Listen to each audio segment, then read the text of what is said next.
Bună ziua, dragii mei! Bine ați venit, bine ați revenit! Eu sunt Meme și fac astăzi citirea pentru energia momentului prezent. Pentru momentul în care voi accesați acest clip, pentru că știți deja, cum am mai spus, timpul este dinamic, este relativ, nu liniar. Drept urmare, ne oferă atemporalitate. Aceasta se aplică tuturor celor care simt ca un mesaj de primit aici. Dacă nu rezonați, mergeți mai departe sau luați doar ceea ce credeți că vi se potrivește. Să vedem care sunt mesajele. Înainte de a vedea cărțile oracol, vă reamintesc, sunteți minunați, fabuloși și puternici. Să nu uitați. Primul mesaj este curățare. Aveți nevoie de o curățare. La propriu, pentru unii dintre voi începe curățenia de Crăciun, avem cifra 25, sau vă gândiți așa la amenajarea casei, sau ce mai știu eu, ce planuri aveți. Pentru alții dintre voi vreți să curățați ceva la nivel de memorie, sau alții dintre voi vreți să curățați ceva pentru a face o tranzacție. Avem aici semnul astrologic Gemeni. Gemenii se ocupă de comerț. Vreți să tranzacționați ceva și vreți să curățați sau să pregătiți ceva pentru o tranzacție. Alții dintre voi aveți nevoie de o curățare la nivel energetic și mental, pentru că Mercur guvernează intelectul nostru, mintea noastră, comunicarea și limbajul. Data de 25, data de 7, data de 2 și data de 5 sunt bune pentru acest lucru. Avem aici claritate și semnul astrologic al Fecioarei, care iată se leagă de semnul Gemeni prin același guvernator, Mercur. 1 este cifra energiei masculine care spune curaj să clarifici lucrurile sau curaj să faci o tranzacție sau hai odată, mișcă lucrurile din viața ta, curăță, elimină ce nu-ți mai servește pentru a-ți fi bine. Posibil să aveți nevoie de un imbold.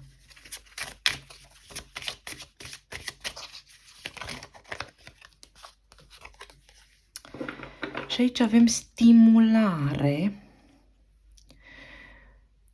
arhetipul berbec și numărul 18. Sunteți aproape de a începe ceva. Aproape. Vă trebuie ceva care să vă stimuleze. Încă analizați. Încă analizați. Unii dintre voi aveți niște îndoieli. Vă aflați într-o ușoară stare de confuzie care vă poate epuiza psihic dacă nu luați toate datele problemei la care voi vă gândiți acum obiectiv. Este necesară obiectivitatea în ceea ce aveți voi în minte acum și curajul, iată, cifra 13, o transformare și semnul balanței. Avem balanța și berbecul, relația mea în raport cu mine și relația mea în raport cu ceilalți. Asta înseamnă că unii dintre voi căutați claritate în legătură cu relația, unii dintre voi posibil să vreți să o salvați, iar alții dintre voi să găsiți curajul să o încheiați.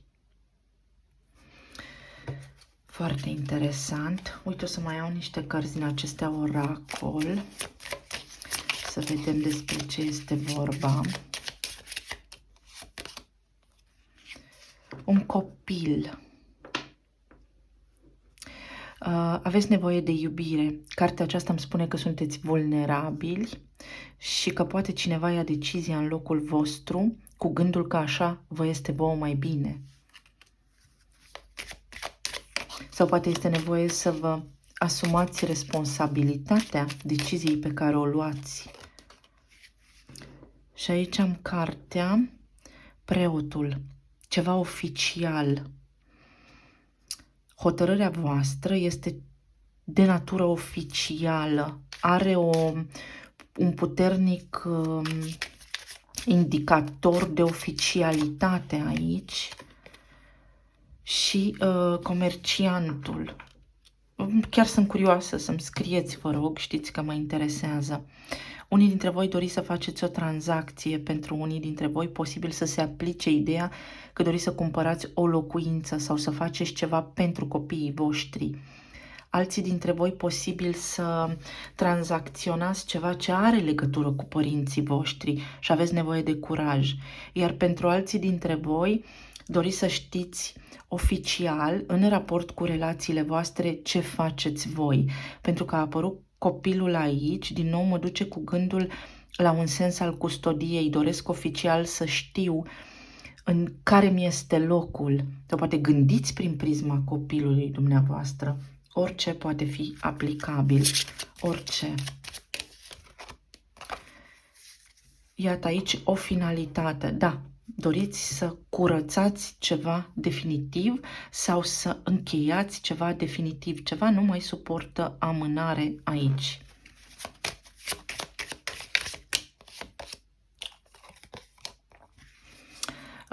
Ocupație, muncă. Posibil unii dintre voi doriți să vă relocați, să vă schimbați serviciu în favoarea copilului sau în favoarea familiei sau să doriți să petreceți mai mult timp cu familia. Alții vă orientați cumva profesional către un serviciu din acesta în zona vânzărilor.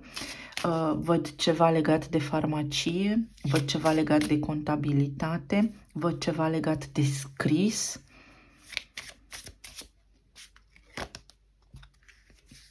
Social media, ceva de genul mediile de socializare. Iar aici avem o persoană oficială. Clar doriți să începeți ceva oficial, să puneți bazele unui lucru oficial în viața voastră, iar unii dintre voi clar veți tranzacționa ceva oficial pe care se va pune o parafă. Înțelegeți? Adică e semnat și adjudecat. Sau treceți printr-o situație de genul acesta.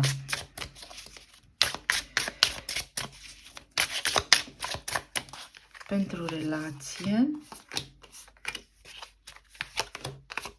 pentru partea financiară și pentru partea emoțională.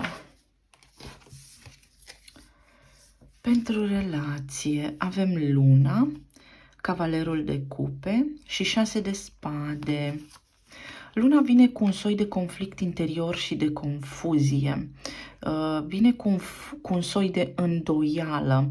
Luna este subconștientul nostru. Sunt toate acele lucruri care se ascund și dorm în mintea noastră și care devin active doar în momente, să spunem, de criză sau devin active în momente în care noi nu ne dăm seama, ca și niște mecanisme de operare. Noi foarte mult operăm din subconștient și repetăm tiparuri pe care le facem. Trăim așa, cum să vă explic, parcă adormiți.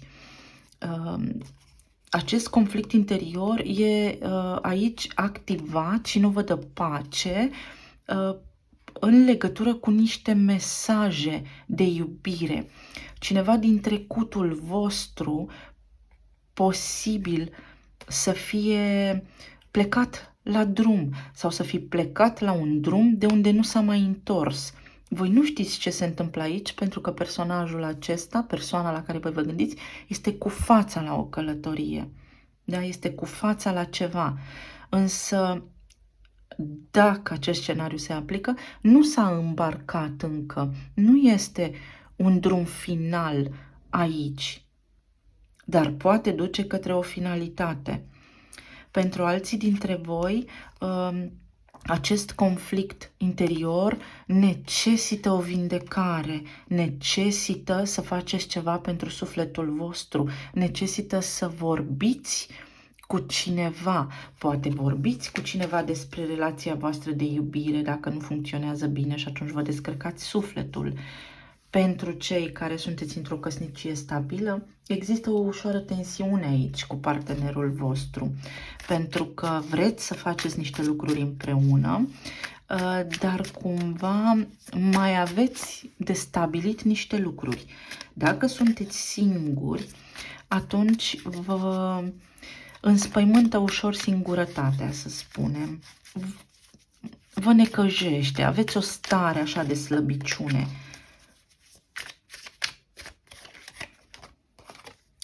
Avem 7 de spade. Pentru unii dintre voi aici se aplică o trădare. Veți lua o hotărâre să finalizați ceva pentru că cineva va trăda și atunci oficializați această separare și închideți ușa total și permanent, indiferent dacă între voi mai sunt sau nu sentimente. Pentru alții dintre voi care sunteți singuri, vă sabotați prin cuvinte și prin tipare comportamentale și vă creați în continuare starea de singurătate, o susțineți energetic. Iar pentru cei care sunteți într-o relație de cuplu stabilă, vedeți că vă certați pe nimicuri, vă certați pe nimicuri. Avem 9 de bâte. 9 de bâte spune, este timpul să mă vindec, este timpul să mă înalț, este timpul să mă îndrept către ceea ce deja știu că este acolo, indiferent de situație. Este timpul să spun stop, da? Stop. Stop, am învățat din asta, hai să vedem ce putem să facem. Bun, dacă avem o provocare, nu ne uităm la ce înseamnă provocarea, ci la soluția prin care putem ieși din ea. Împăratul. Și veți găsi soluția. Soluția este să aveți încredere în voi și să gândiți un pic obiectiv. Luna este un sens așa al emoțiilor noastre care pot să ne copleșească, să aveți o stare emoțională foarte profundă așa, pur și simplu. Și eu mă trezesc într-o zi și am așa o stare de parcă nu știu ce se întâmplă și sunt tristă, dar nu știu de ce, nu mă simt bine, dar nu știu de ce, înțelegeți? Ei, și să fie o zi de genul sau o stare de genul acesta pe care trebuie să o închideți. Împăratul aici vă susține energetic și vă spune că s-ar putea să vă îngrijorați degeaba și că s-ar putea ca emoțiile voastre, pisicuța, apa înseamnă emoție, să nu fie în acord cu intuiția voastră. Adică s-ar putea să vă creați așa un scenariu în minte care să nu fie neapărat și solid, să fie cumva imaginația voastră în acțiune aici, nu concretul din viața noastră, da? Mai ales că aici avem curățare. Curățare care înseamnă obiectivitate, de fapt.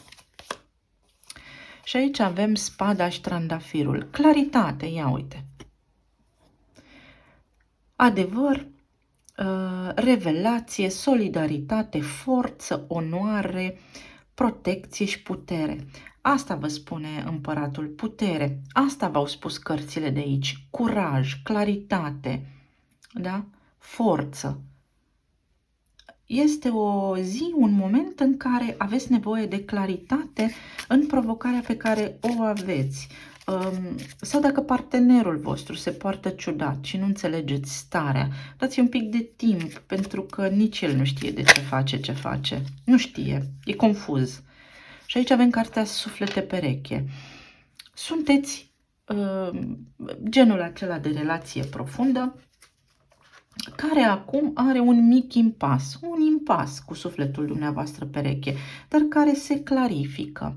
Fie îl clarificați voi, deși sunteți suflete pereche și relația nu funcționează ok, atunci stabiliți că este mai bine pentru toată lumea să mergeți separat, fie ajungeți la o concluzie împreună cu cavalerul de cupe aici, adică ne declarăm dragostea, îngropăm securea războiului, care înseamnă 7 de spade, încetăm să ne mai certăm aiurea și ne iubim. Ce să facem? Ne iubim. Bun, să mergem mai departe la planul financiar. La planul financiar avem lumea, o închidere, 3 de monede, a unei colaborări, 9 de bâte, care nu ne mai place. Posibil fix astăzi să vă simțiți așa cumva sufocați și copleșiți de serviciu. Să vă fi săturat. Vă cred și vă înțeleg, se întâmplă.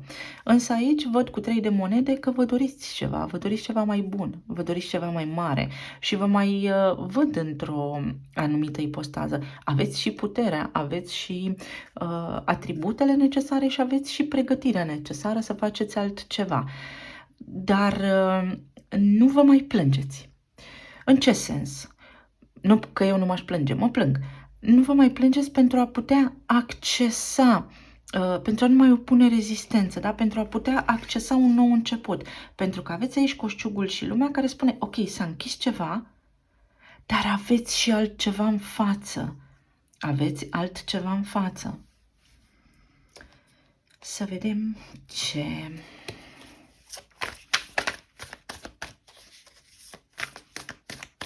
Unii dintre voi în străinătate sau o schimbare. Unii dintre voi vreți să vă schimbați profesia, să intrați în alt domeniu profesional. Unii dintre voi aveți o reușită pe plan profesional pentru care ați lucrat foarte mult timp și acum se închide cercul, trageți linie și beneficiați de roadele muncii voastre. 4 de cupe. Vedeți, este o stare de asta de...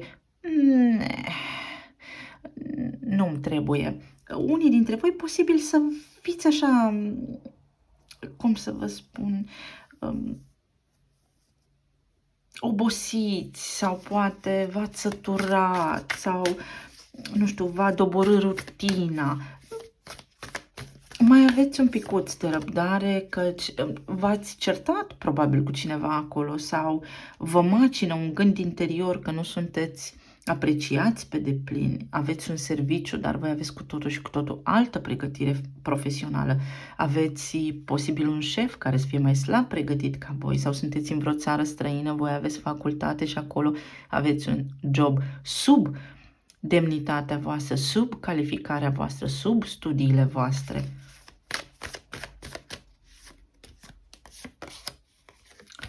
Nouă de cupe, dar vă doriți ceva și 9 de cupe spune poți să primești ceea ce îți dorești, trebuie să ai încredere în tine și să iei șansa care ți se oferă, o șansă nouă, pentru că ai toate skill-urile, toată pregătirea, toate abilitățile necesare să ajungi unde vrei tu și să-ți găsești un serviciu, un rol pe măsura pregătirii tale. Pe planul emoțional avem regina de bâte, asul de cupe și regele de bâte. Regina și regele de bâte vorbesc despre aceeași vibrație, aceeași frecvență, gândim la fel, simțim la fel, ceva de genul. Și asul de cupe, iubire. Da? Aici aveți într-adevăr o mică provocare cu persoana iubită pe care o și considerați suflet pereche, care posibil să facă, avem o expresie în limba română, nefăcute. Să fie un pic dubios, dubioasă zilele astea sau să fi fost în ultima vreme și să nu mai fie de ajuns sau să nu vă fie clar care vă este poziția, să nu vă fie clar unde duce drumul și ce vrea. Voi știți că vă iubiți și asta e de ajuns. Pe de altă parte, aici, pentru cei care au probleme cu inima, rinichii și tensiunea, să știți, aveți o reușită. Aveți o reușită. Aveți o reușită în sensul medical. Vedeți, se răstoarnă o situație. Se răstoarnă o situație aici.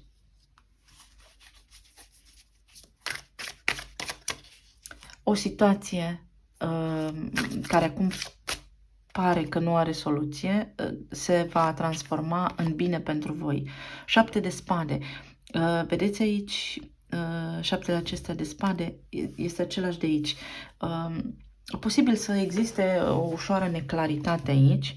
Mai există scenariu în care voi să fiți într-o relație cu cineva și atunci sufletul vostru să fie altcineva și el într-o relație cu altcineva și să vă macine acest lucru. Regele de spade. Regele de spade vine cu soluția, care înseamnă următorul lucru. Trebuie să gândim obiectiv, trebuie să ne gândim obiectiv ce avem de făcut de aici înainte, pentru că degeaba ne iubim dacă nu ne înțelegem. Ori ajungem să ne înțelegem și avem aici două cărți care spun comunicare bună și un imbold, adică se întâmplă niște situații în viața noastră pentru ca noi să ajungem să evoluăm și să învățăm din greșelile noastre. Aici în sicriu sunt greșelile noastre pe care le aruncăm, da, le învățăm din ele. Da? Avem floare albă, ne ridicăm deasupra lor și pajul de cupe și începem să comunicăm din iubire și pentru iubire și de suflet. Foarte frumos. Ce carte mai avem aici?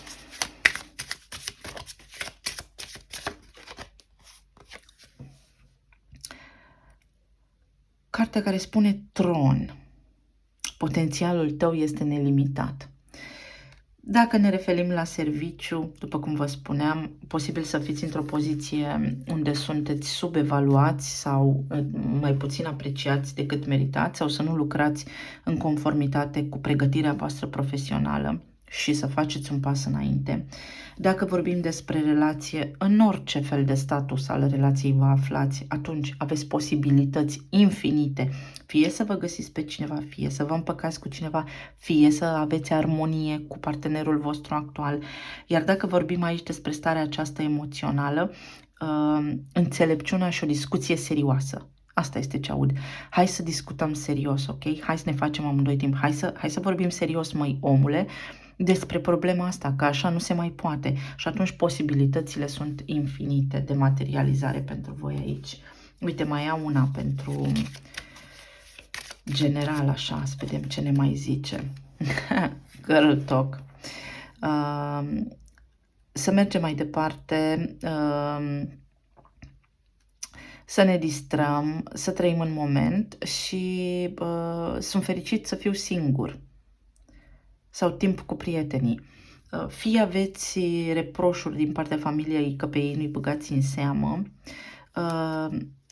fie nu mai vreți să fiți singuri sau vreți să fiți singuri. Puteți să discutați în orice caz cu toată lumea sau problema aici în relație, provocarea este că ați stat foarte mult timp împreună și nu aveți așa cumva fiecare timp pentru pasiunile voastre, pentru hobby-urile voastre separat. Și asul din mânecă care spune riscă, ai o șansă, fii strategic, ai opțiuni, nu le dezvălui. Bun, dacă aveți provocări în relație, nu mai vorbiți neapărat cu toată lumea, vorbiți cu cineva dedicat și specializat sau cu o singură persoană de încredere. Dacă vreți un alt serviciu, din nou, păstrați pentru voi reușitele, păstrați pentru voi eșecurile și așa mai departe. Iar aici, strategic, în discuții cu partenerul de viață, înseamnă efectiv să stați față în față și să puneți punctul pe ei, pentru că se poate, da? Pentru că nu există dramă. Drama este o iluzie. Percepția mea se întâlnește, uite, un fulg, nu știu de unde a apărut, se întâlnește cu percepția ta, dar eu cred ceva, tu crezi altceva și uite așa, fiecare crede altceva, dar niciunul adevărul. Dacă mă uit la palma asta așa, pe de-o parte văd interiorul, pe de-o parte văd exteriorul, dar amândoi avem dreptate, nu? A căzut ceva pe jos.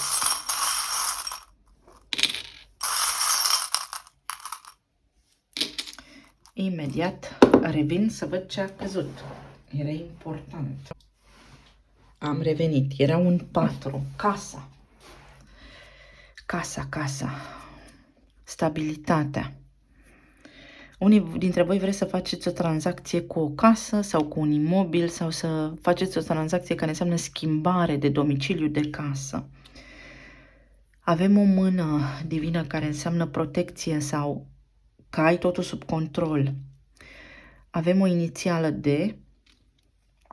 o inițială O, care înseamnă haide, fă odată treaba asta. Avem un păun care spune că lucrul este ok, că este bine să faceți asta, că este frumosul aici, da? O a cadea, poate aveți niște negocieri de dus pe care trebuie să le duceți diplomat ca regele de spade. Ancora de aici, din orizont îndepărtat, unde era? Nu, am visat, era din următoarea. Da, deci ancora. Am o carte cu orizont îndepărtat și am avut așa un flash că mi-a ieșit. Ancora înseamnă că este stabil, de 2 ori semn de stabilitate. Am simbolul leului, puterea care v-a apărut pe masă, da? Aveți puterea să faceți chestia asta. Este în regulă, da?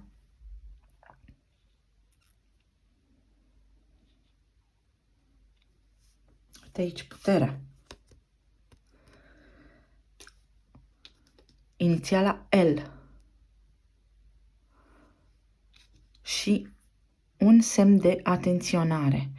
Fie unii dintre voi amânați o decizie, fie unii dintre voi amânați o tranzacție, fie unii dintre voi amânați o plecare sau amânați o discuție. Oricare ar fi situația în care vă regăsiți aici, este momentul să acționați. Asta spun talismanele, asta spune toată citirea. Să acționați pentru că este un moment bun, favorabil, care vă ajută și vă susține. Dragii mei, vă mulțumesc pentru astăzi. Aveți grijă aici ce faceți cu sufletul ăsta pereche. Ia că mai iau o carte să văd ce vrea sufletul ăsta pereche aici. Uite, cadou. Poate fi un cadou. Poate fi un cadou discuția. Poate fi un cadou claritatea pe care o primiți. Legătură cu persoana aceasta, da? Un cadou. Foarte frumos. Bun, vă mulțumesc tare mult, să fiți bine, vă îmbrățișez pe toți și să ne reauzim sănătoși. Pa, pa!